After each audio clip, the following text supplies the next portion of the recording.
So you want to run a farm.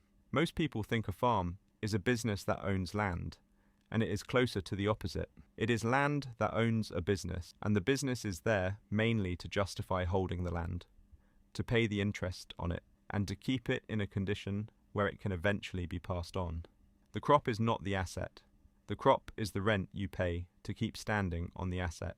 Let us start with the ground itself, because the price of it explains almost everything that follows. Good arable land in England has, for years now, traded in the region of £9,000 to £12,000 an acre, and while the figure moves with region and quality and how badly the neighbour wants it, the direction has been broadly one way for a very long time. So a modest 200-acre arable farm, before you have bought a single machine or planted a single seed, sits on a piece of ground that can be worth somewhere around £2 million, which sounds like wealth, and in a very real sense it is. But hold that thought, because we are going to spend the next 10 minutes finding out how little of it you can ever actually touch. Now let us follow one field through 1 year.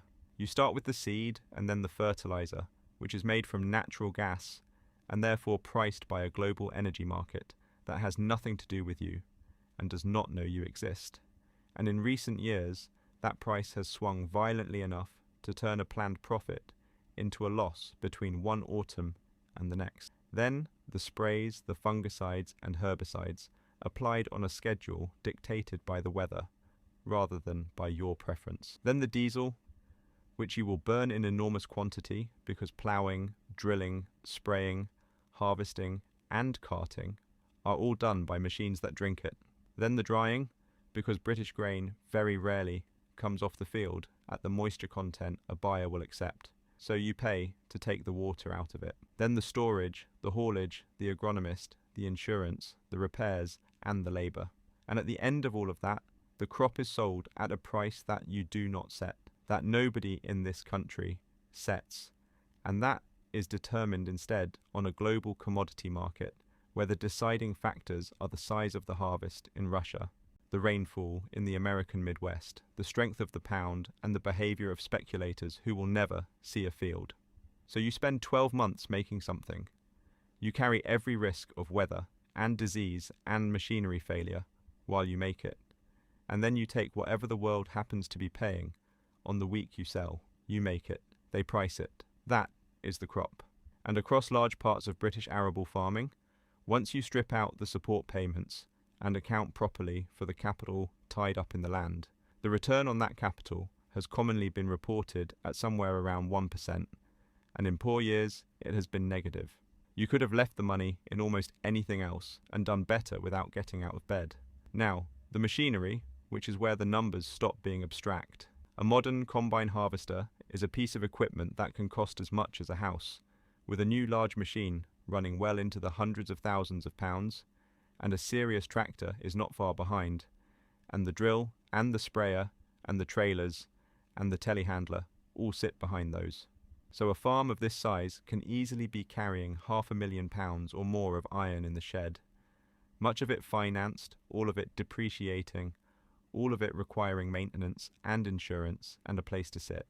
And here is the part that makes it genuinely painful, because that combine is used for perhaps 3 or 4 weeks a year, and then it stands in a shed for the other 11 months, losing value quietly in the dark, while the finance payment on it arrives every single month, regardless of whether it has moved.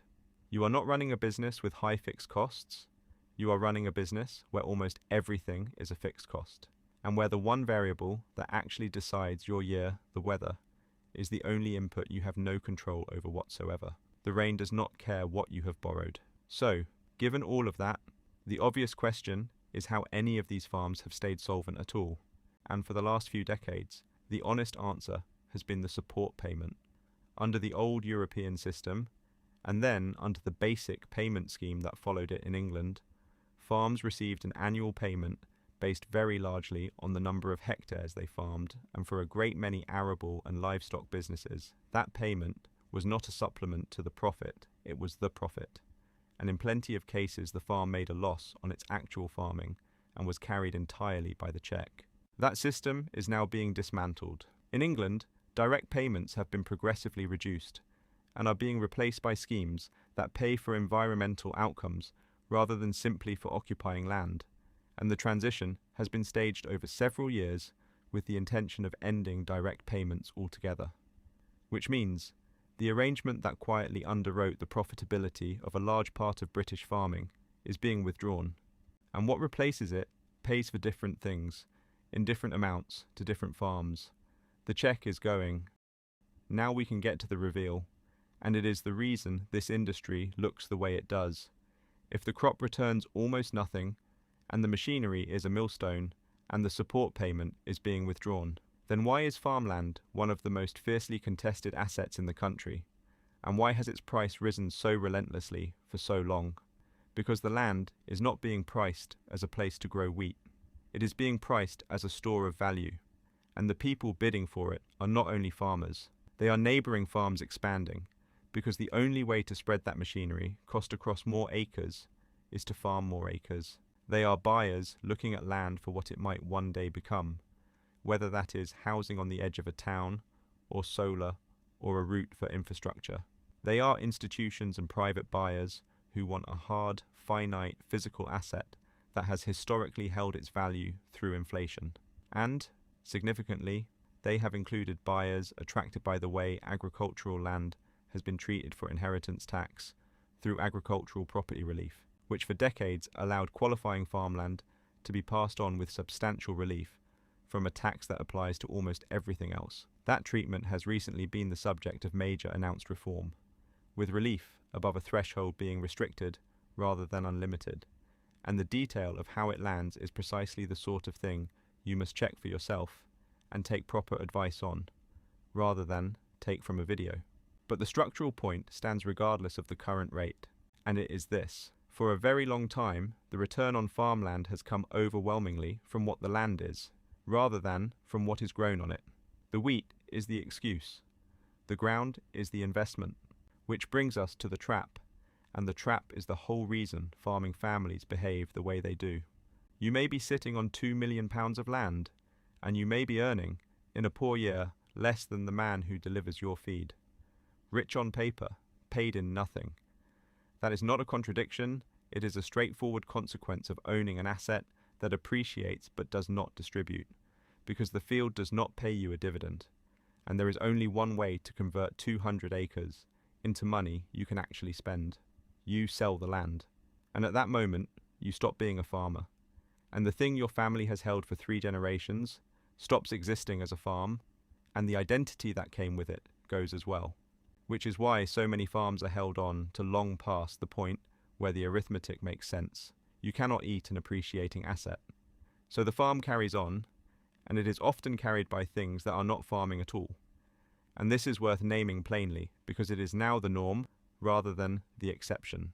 Diversification, converting a barn into holiday lets or into small industrial units, putting up a solar array or hosting a wind turbine or leasing land for a phone mast, farm shops, weddings, caravan pitches, contracting work for neighbours, and off-farm employment.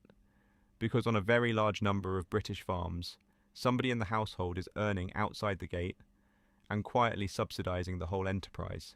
The barn conversion pays the bills. The wheat maintains the reason for the barn. So if you do decide to run a farm, understand what you are actually taking on. You are not buying a business that happens to sit on land. You are taking custody of land that requires a business to justify it, to maintain it, and to keep it in the family. And that business will ask for every hour you have, and return, in a great many years, almost nothing. The wealth is real, and it is underneath your boots, and it stays there, because the only way to spend it is to stop being the person standing on it.